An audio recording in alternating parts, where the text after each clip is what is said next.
quiero animarlos con la siguiente meditación en la palabra.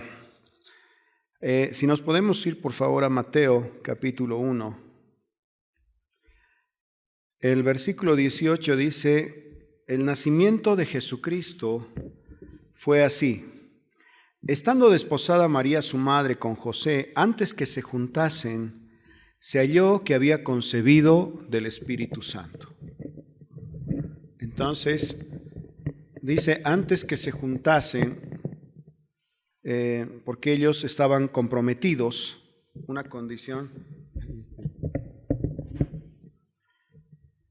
Era casi una condición de matrimonio, se debían el uno al otro, aunque todavía no había habido una consumación, por así decir, del matrimonio. Entonces, dice, se halló que habían concebido del Espíritu Santo. En el 20, y pensando, el 19, y José su marido, como era justo, y no quería infamarla, quiso dejarla secretamente. ¿Qué quiere decir infamarla?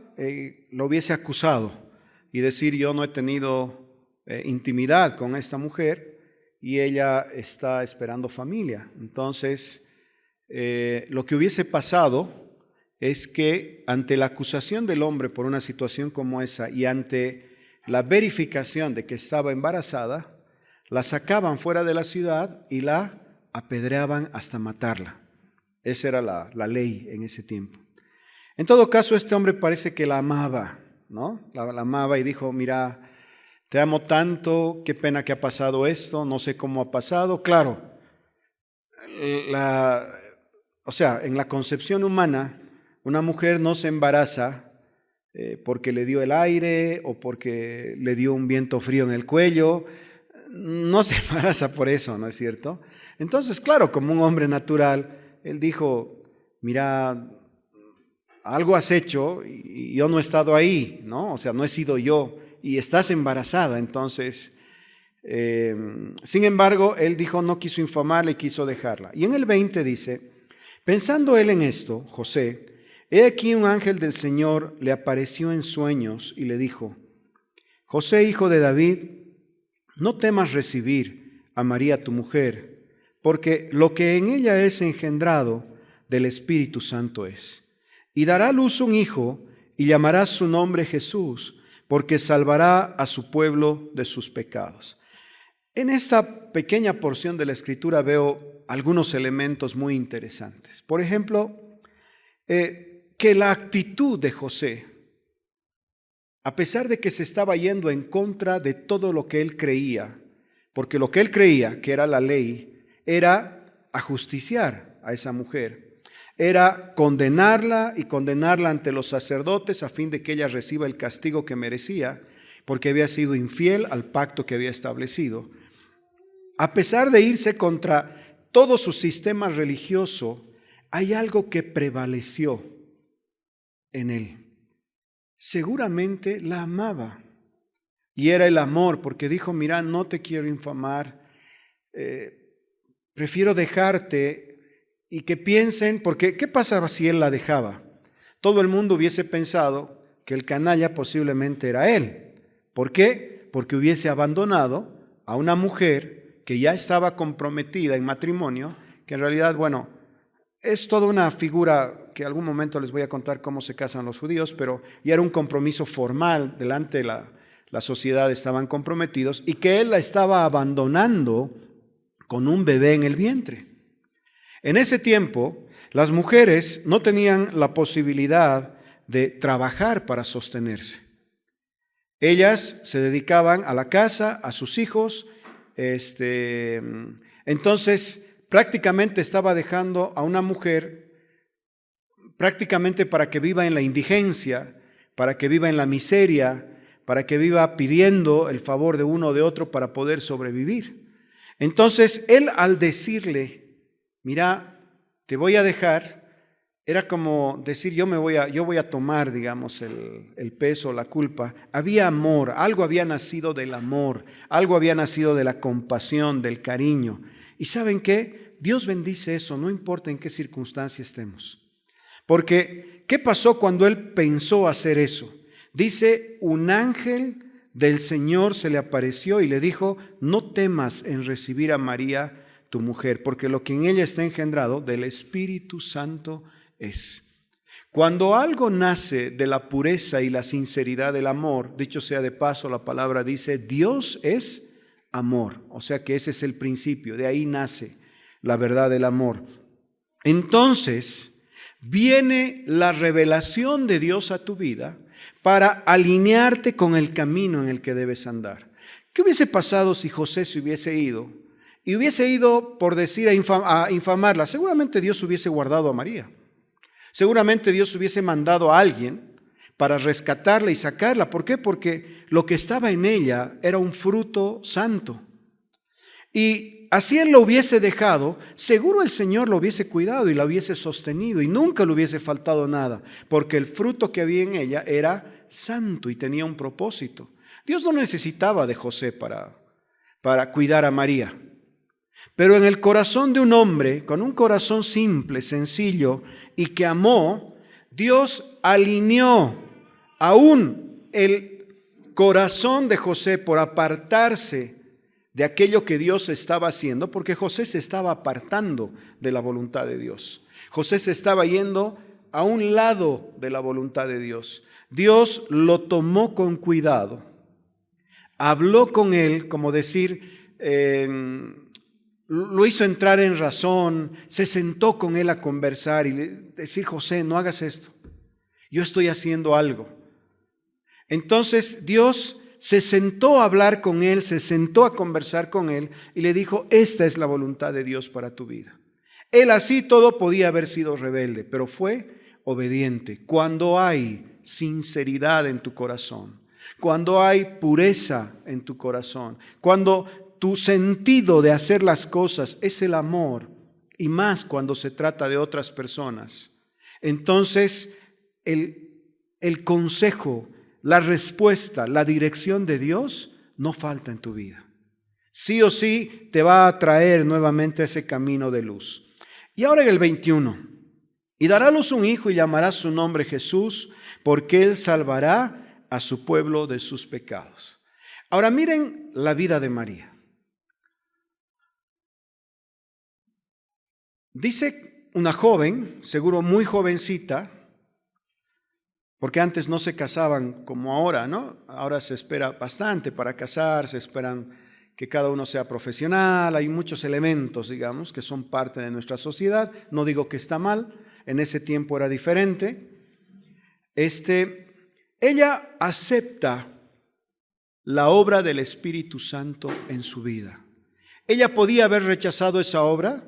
Sí, estoy seguro. ¿Por qué? Porque Dios no fuerza a nadie. Porque cuando Dios se acerca y quiere hacer algo en tu vida, delicadamente trata tu alma, tu corazón y tu espíritu. Trata todo tu ser y ministra tu vida. ¿Por qué? Porque Dios no fuerza a nadie. Hubiese sido correcto que Él diga: no sé qué harás, María, pero ya he implantado ahí una semilla, es la semilla del Señor Jesús.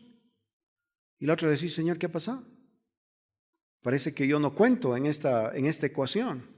Y realmente, así como fue tan cuidadoso con José, yo creo que fue con María. Y María, en el no entendimiento de qué es lo que puede estar pasando, yo pienso que le dijo: Señor, aquí está, soy tu sierva. Haz como tú pienses que es mejor, que es tu plan.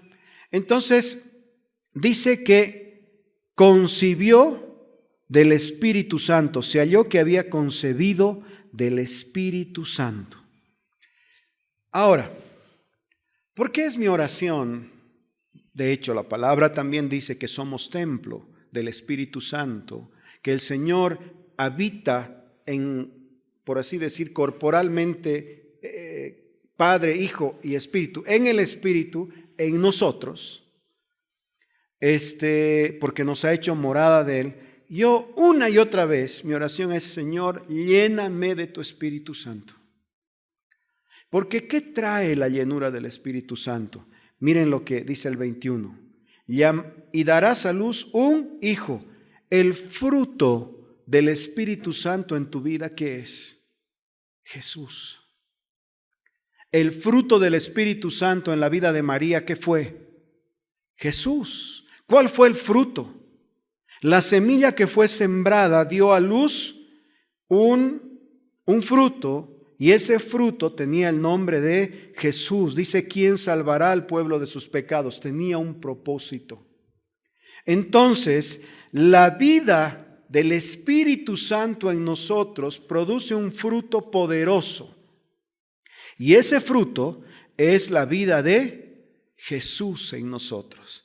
Así nos hacemos entonces, así nos volvemos la representación de Jesús en esta tierra, la extensión de su amor, la extensión de su favor en esta tierra.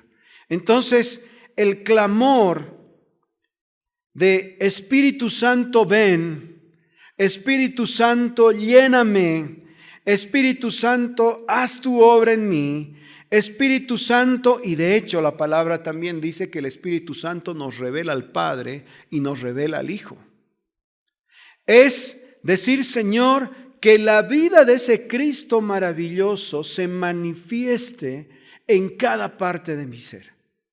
Y que yo pueda ser en este tiempo, en una identidad conocida en mi espíritu, porque Cristo habita en mí, dice también la palabra, Cristo es la esperanza para las naciones.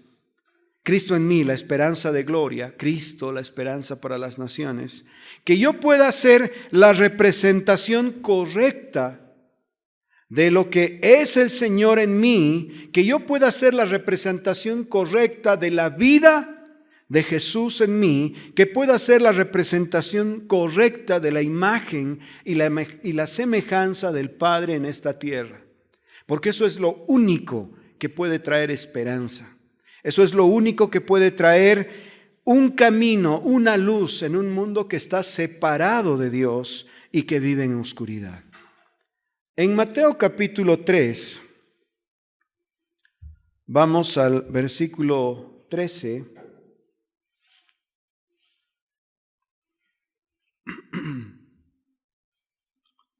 Dice, entonces Jesús, ya Jesús creció, vino de Galilea a Juan al Jordán para ser bautizado por él. Mas Juan se le oponía diciendo, yo necesito ser bautizado por ti y tú vienes a mí. Pero Jesús le respondió, deja ahora, porque así conviene que cumplamos toda justicia. Entonces le dejó. Jesús, después que fue bautizado, subió luego del agua, y he aquí los cielos le fueron abiertos, y vio al Espíritu de Dios que descendía como paloma y venía sobre él. Y hubo una voz de los cielos que decía, este es mi Hijo amado, en quien tengo complacencia. Entonces, el Señor Jesús en esta circunstancia ya creció, nacido con un propósito, nacido milagrosamente,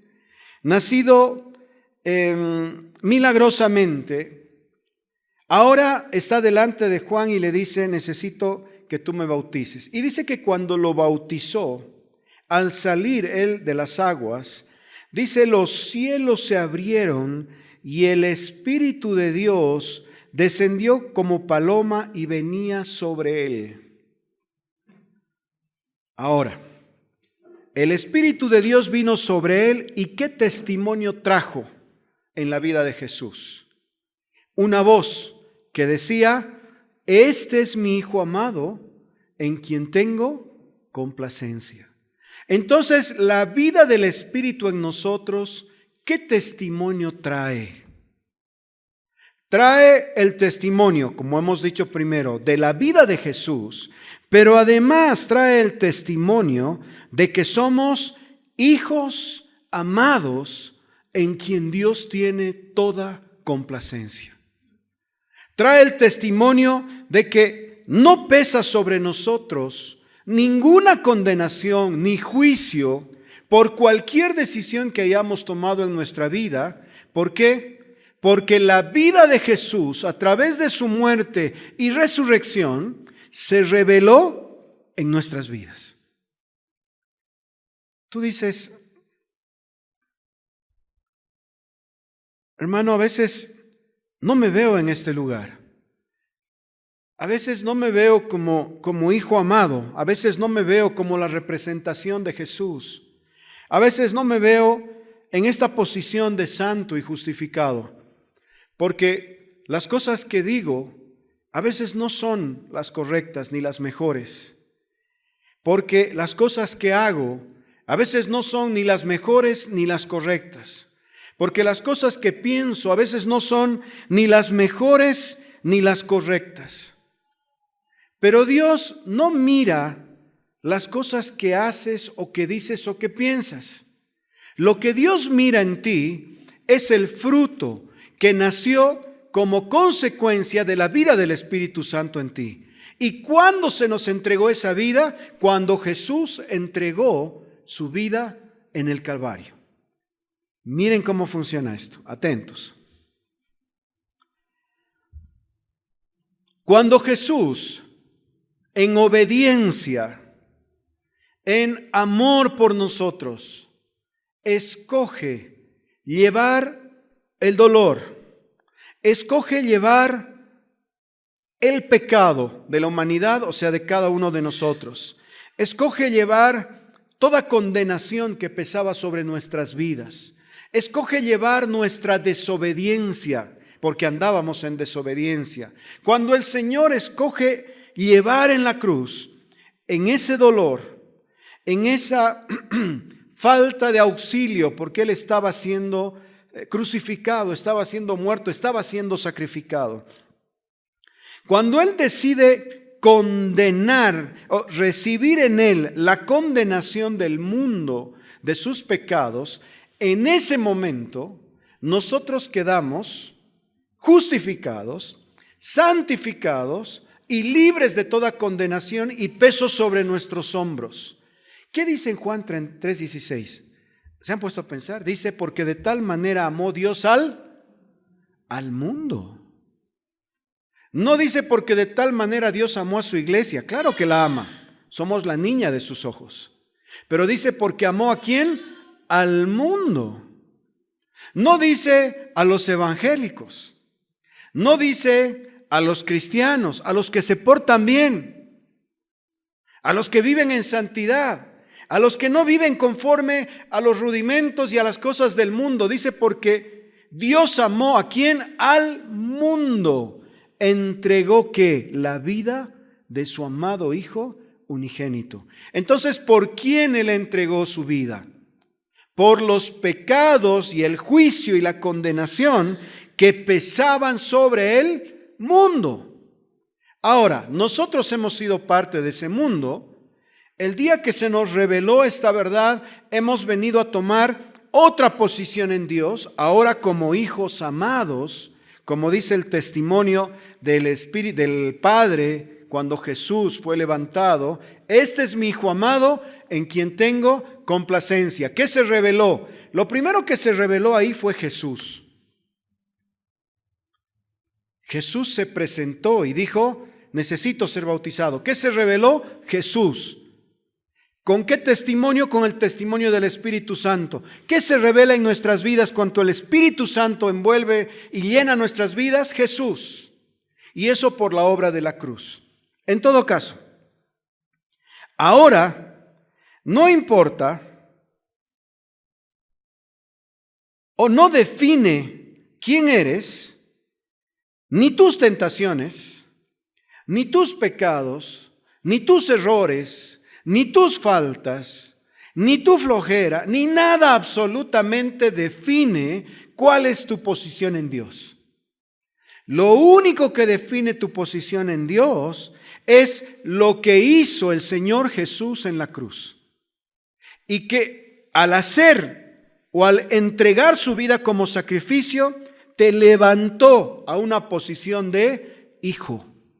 Y ahora somos hijos amados. La obra del Espíritu Santo trabaja en nosotros y revela a Cristo. Miren cómo funciona. Parece un poco complicado, pero no es. Amado Espíritu Santo, revélanos tu palabra para tener el testimonio y podamos vivir conforme a aquello que tú nos llamas a vivir. En el nombre de Jesús te oramos. Miren,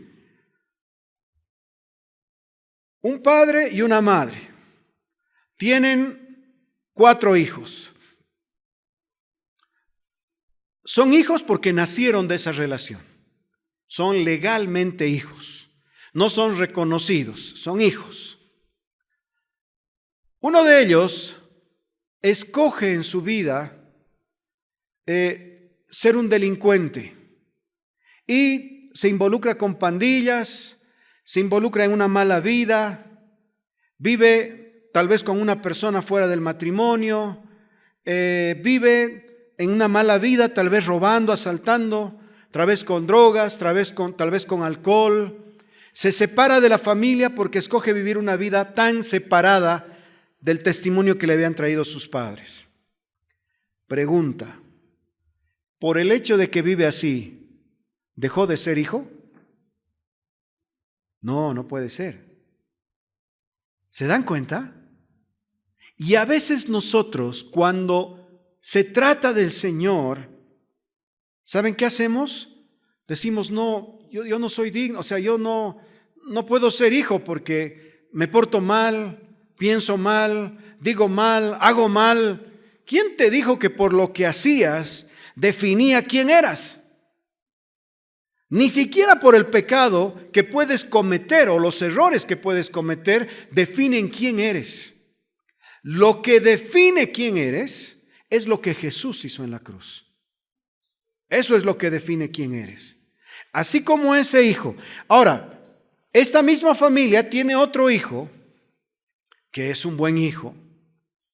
Escogió estudiar, se casó con todas las de la ley, vive en una familia que es ejemplar, bendice y visita y ayuda a sus padres, asiste a una iglesia, es un creyente comprometido, tal vez es un diácono en la iglesia, asiste a su célula, qué sé yo, todo lo que quieran pensar que suena bien. ¿Será que él es más hijo de estos dos que ese que está en destrucción y en falta y en pecado? Exactamente, están exactamente en la misma posición. Son hijos. Ahora, ¿lo que hacen define su identidad de hijos? ¿No? Él posiblemente tomó buenas decisiones y eso hace que él viva una vida buena, sencilla, de trabajo, de amor, de familia, y él tomó otras decisiones. Vive una vida separada, con dolor, seguro con tristeza, con peligro de muerte. Pero ¿será que lo que hacen define su identidad como hijos? No, son hijos. Ahora, él necesita arrepentirse y reconocer lo que hizo el Señor en su vida. Sí, claro que necesita. No estoy diciendo que vivan como quieran, igual no importa, igual son hijos. No es así. Pero este que vive en esta condición sí necesita arrepentirse y vuelve a tener su posición de hijo. No. ¿Por qué? Porque él siempre tuvo la posición de hijo. ¿Acaso el arrepentirse ahora le da la posición de hijo? No. ¿Por qué se arrepiente? Se arrepiente porque no está andando en el camino correcto, pero su posición de hijo no cambió. Ahora es un hijo obediente. Antes no era un hijo obediente, pero no dejó de ser hijo. ¿Se dan cuenta? Entonces, el día en que nosotros nos acercamos al Señor, el día en que somos alcanzados por su favor, somos alcanzados por su amor y su misericordia, el día en que somos envueltos en su abrazo y nos recostamos en Él, como dice en Romanos 10, 9 y 10, confesando nuestros pecados, tomamos una posición en Dios.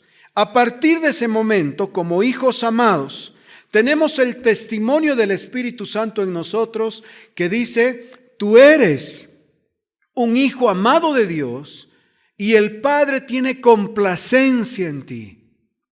Si pudiéramos vivir así, podríamos vivir como haciendo más por nosotros mismos, haciendo más por la sociedad, en la iglesia. ¿Por qué? Porque no andaríamos con el peso y la condenación que muchas veces persigue a aquel que no conoce su identidad. Hemos sido engendrados y llevados a la vida de Dios, a la familia de Dios, y Él mismo se revela como Padre en nosotros. ¿Por qué Padre? Se podía haber revelado como jefe, se podía haber revelado como capataz, como coach, se podía haber revelado, pero ¿qué dice el Señor Jesús cuando le piden que les enseñe a orar? Les dice, ok, cuando oren, van a orar así. ¿Y qué es lo primero que el Señor revela? El corazón de Padre. Padre nuestro. Padre nuestro. Revela primero eso. ¿Por qué? Porque Dios en nuestras vidas primero es Padre. Por lo tanto, en nuestras vidas nosotros somos primero hijos. Y si hijos, herederos. Y si herederos, coherederos juntamente con Cristo para heredar todas las cosas. ¿Cómo escogemos vivir?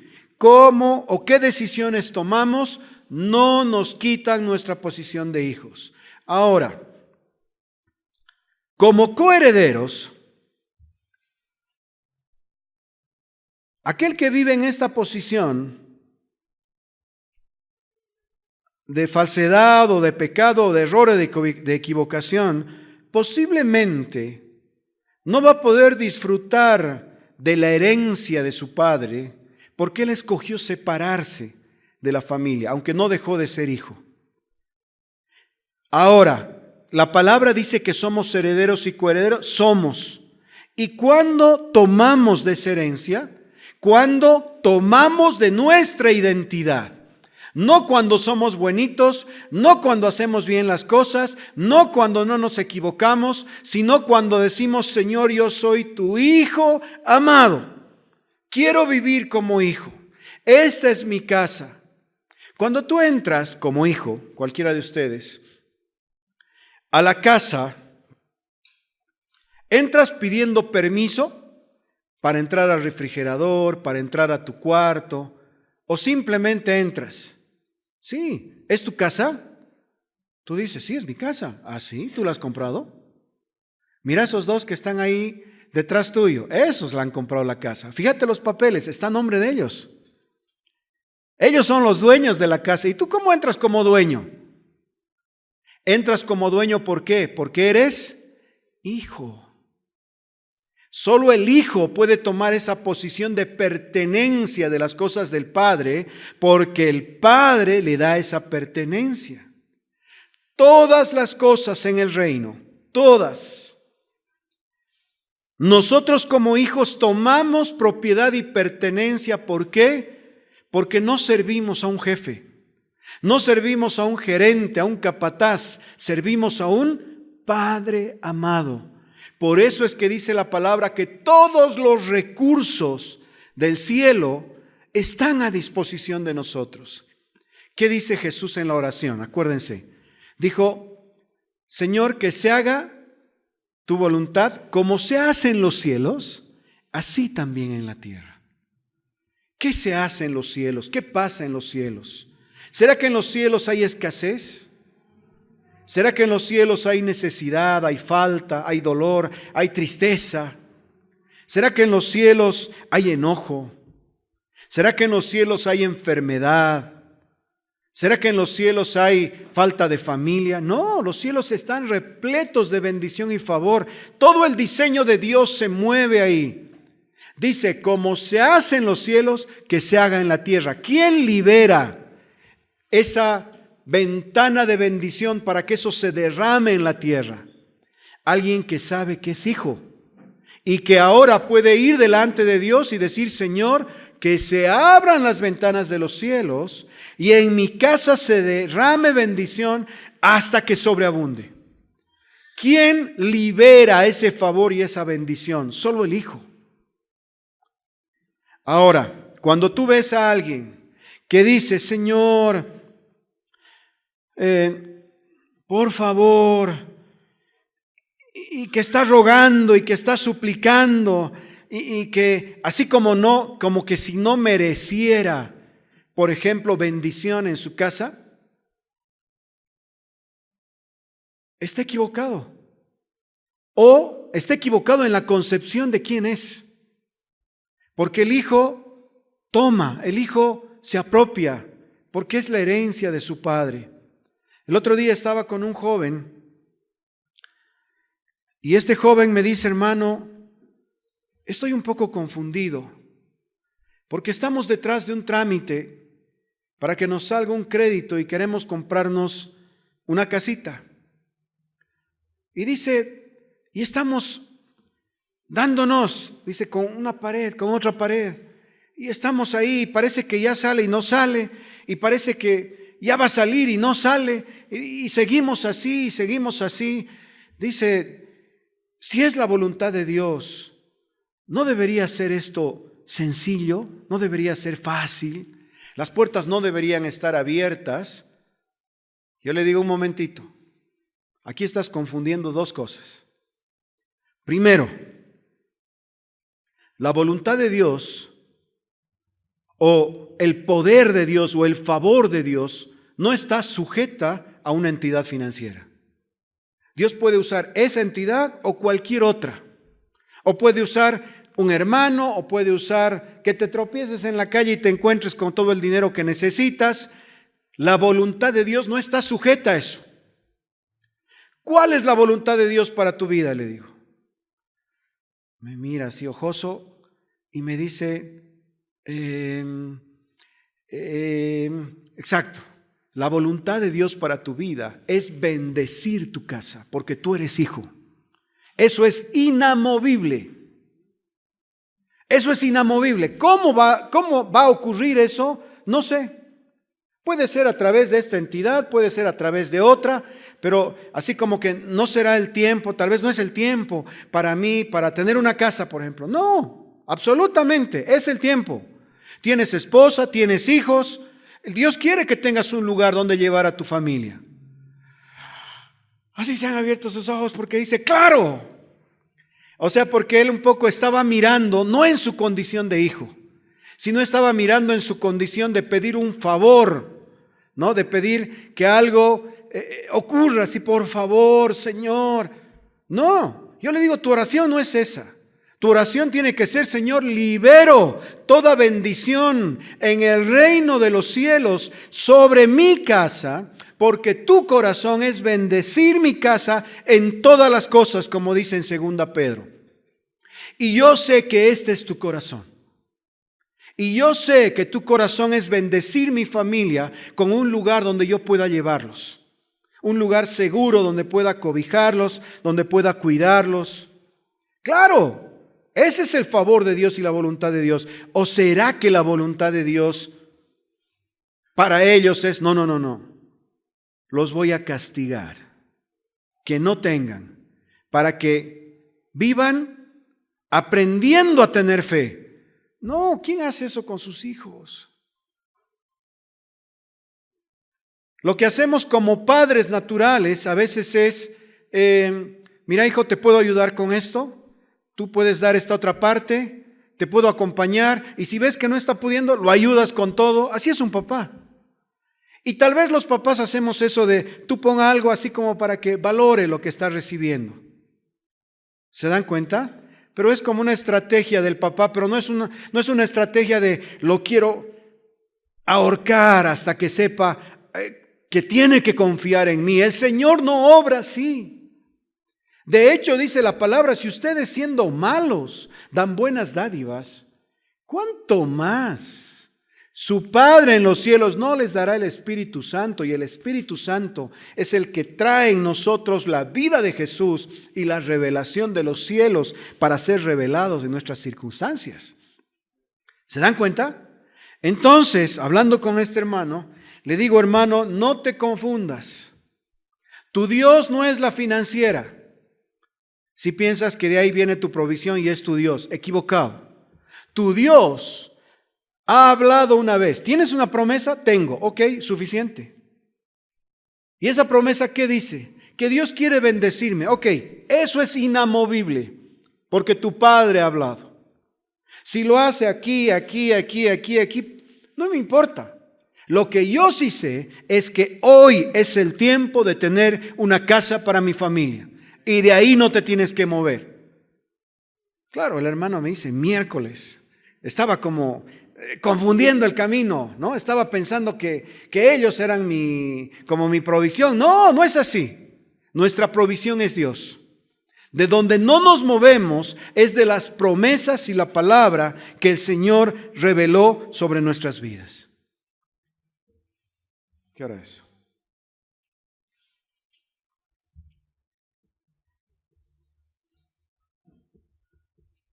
Para aterrizar, porque tengo un montón, pero no pensé que me iba a extender.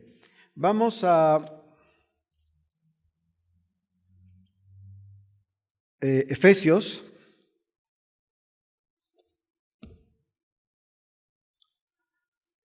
Entonces, atentos con cómo hacen sus oraciones y cómo se mueven en el ámbito de Dios. Muévanse como hijos, como herederos.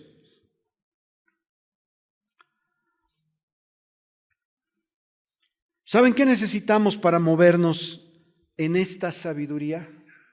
Para movernos en esta revelación, como dice en Efesios 1:17, para que, desde el 16, no ceso de dar gracias por vosotros, haciendo memoria de vosotros en mis oraciones, para que el Dios de nuestro Señor Jesucristo, el Padre de gloria, os dé espíritu de sabiduría y de revelación en el conocimiento de Él. ¿Por qué necesitamos ese espíritu de sabiduría y revelación en el conocimiento de Él? En el conocimiento de Él. ¿Acaso no lo conocemos? Sí, lo conocemos de muchas maneras, pero a veces no lo conocemos como Padre en nuestras vidas, que es como Él se reveló en primera instancia, que es como Él es. Por eso es Padre, Hijo. ¿Se dan cuenta? Es como Él es su naturaleza primaria. Entonces necesitamos espíritu de sabiduría y revelación en el conocimiento de Él. El 18, alumbrando los ojos de nuestro entendimiento para que sepáis cuál es la esperanza a la que Él os ha llamado y cuáles las riquezas de gloria de su herencia en los santos. ¿Por qué menciona lo siguiente, las riquezas de gloria de su herencia en los santos? Porque ¿quién tiene herencia? Un padre tiene herencia. Un padre tiene herencia. Naturalmente un padre es el que deja herencia. Por eso es que lo relaciona. Por tanto necesitamos un espíritu de sabiduría y revelación en el conocimiento de Él, en el conocimiento de Dios Padre en nuestras vidas. Y que somos hijos en su casa. Ahora, ¿cómo hacemos para hacer esta oración y que sea efectiva? Vayan a Santiago.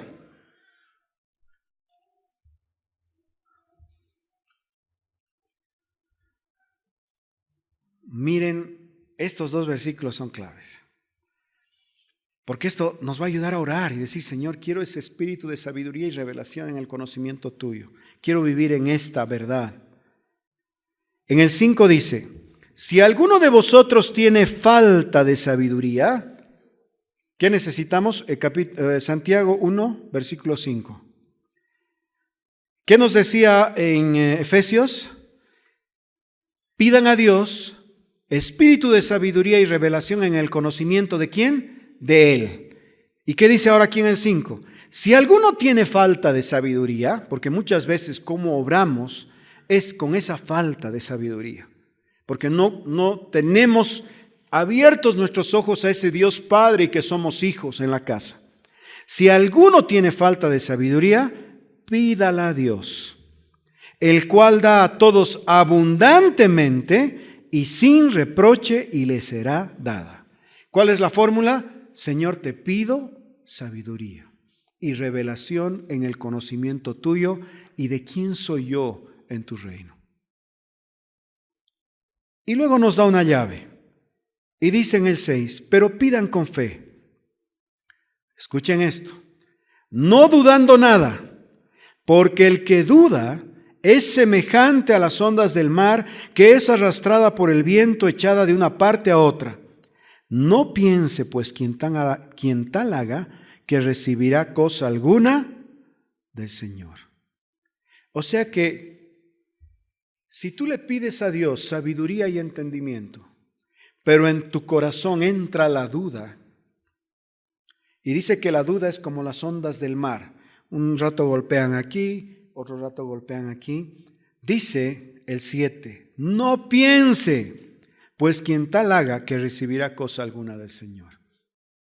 Claro, la duda no corresponde a Dios, es contrario a la fe. Entonces, ¿qué hacemos? Señor, te pedimos por sabiduría y revelación en el conocimiento tuyo. Señor, te pedimos por sabiduría y revelación en el conocimiento tuyo.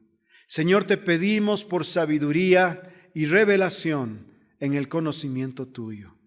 Padre Santo, danos esa sabiduría, esa revelación, Señor, que nos lleve a entender el maravilloso Padre y proveedor que tú eres en nuestras vidas. Y ayúdanos a entender, Señor, nuestra posición de hijos, que no somos mendigos, que no estamos pidiendo favores, porque la casa, tu casa, es nuestra casa.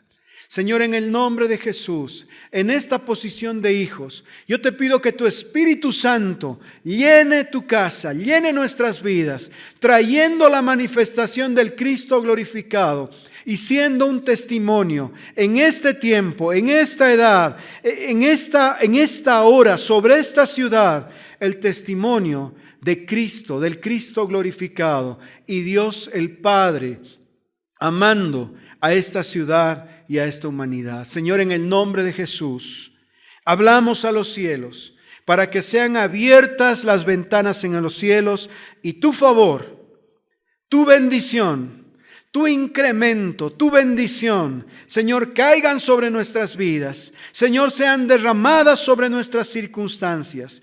Que puertas sean abiertas, que obstáculos sean retirados, que montes altos sean removidos, para que podamos correr al llamado con el que tú nos has llamado. Señor, te damos gracias porque somos hijos. Y si hijos, no esclavos. Como dice tu palabra, reyes y sacerdotes, porque tú eres un rey, tú eres un Señor. Te amamos, Señor, que esta palabra cale profundo en nuestro corazón y nos lleve a vivir vidas cristianas a la medida, Señor, en el estándar en el que tú has establecido en la cruz. Un estándar demasiado alto. Señor, un estándar que va más allá de lo que podemos imaginar o pensar. Pero queremos vivir en esa revelación, Señor, de que somos hijos, de que somos hijos, de que somos hijos y servimos a un Padre amoroso, un Padre bueno. Te bendecimos por esta palabra, Señor, en el nombre de Jesús. Amén.